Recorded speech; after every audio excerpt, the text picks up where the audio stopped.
এই যে আমাদের দেশ থেকে দাদাদের দেশে অথবা মায়ানমারে অথবা আশপাশে যদি কোনো বর্ডার তো আর নেই, এই দুইটাই আছে।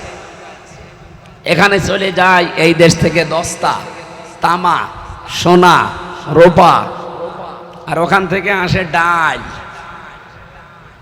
তাও তো খাওয়া ডাল না, ফ্যান্সি ডাল। এরপরে বাবা, ইয়াবা, আরো যা আসে বলার মতো না।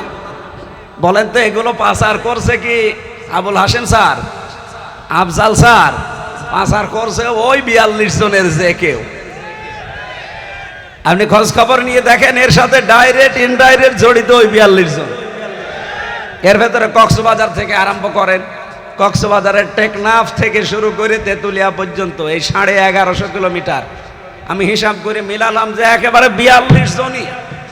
টেকনাফে বদি আব্দুর রহমান বদি, ও তো বাবার ব্যবসা করে, ওই দেশ থেকে নিয়ে আসে আর এই দেশের এই 64 জেলায় সাপ্লাই দেয়।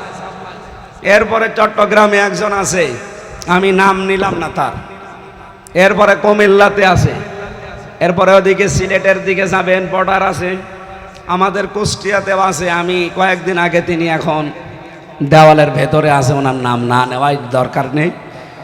এই যে 42 জনের সাথে আমি মিলিয়ে দেখলাম বাংলাদেশে তাহলে জাতীয় নেতা আমাদের দেশে কারা? বঙ্গবন্ধু, জিয়াউর রহমান আর এরশাদ। কি কথা বলছেন এখানে? জাতীয় নেত্রী হাসিনা, খালেদা আর রওশন এরশাদ। বলেন এই যে আমি বাকিগুলোর নামও নিতে পারতাম, সব লিখিছে, কিন্তু বলতে পারছি না। এই 42 জন মিলছে না মিলছে না?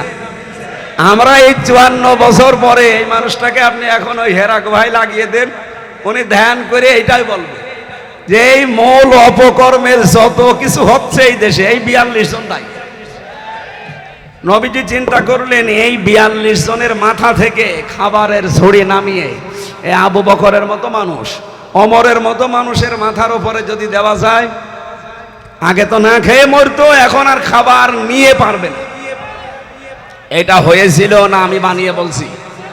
পঞ্চম খলিফার সময় হয়নি? জাকাতের টাকা নিয়ে 7 দিন একটা লোক ঘুরেছে, একটা লোক পায়নি যে জাকাত দেবে।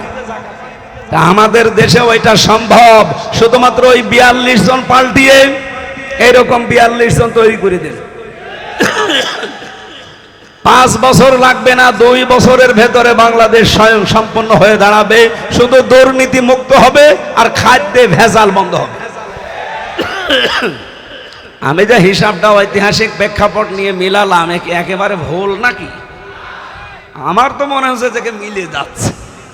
এবার আমরা ঠিক এইটা করতে চাই। নবীজি এবার কোরআন হাতে নিয়ে এই 23 বছরে যেটা করেছিলেন আমরা ওইটা করতে চাই, আর ওইটার নাম হবে নবীওয়ালা কাজ।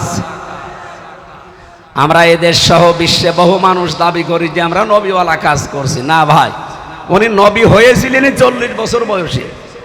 বলেন 1 থেকে 40, এই 40 বছরে পুরা আরব জাহানে ওনাকে কেউ নবী বলে ডাকতো? বলেন বলেন, কি বলতো? আব্দুল্লাহ, মোহাম্মদ ইবনে আব্দুল্লাহ বলতো, এতটুকুই শেষ। হ্যাঁ, বেশি মানুষ বলতো আলামিন আর সাদিক, এরকম বিভিন্ন নাম দিত, কিন্তু কেউ বলে না যে উনি মোহাম্মদুর রাসূলুল্লাহ। এই শব্দটা বলেছে কবে?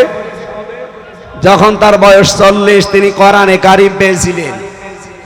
ওখান থেকে যখন নেমে আসলেন, স্ত্রীর কাছে এসে বলেছিলেন সাম্মিলুনি সাম্মিলুনি ইয়া খাদিজা, হে খাদিজা আমি ভয় পেয়েছি, আমাকে ঢেকে দাও। উনি কাঁপছিলেন।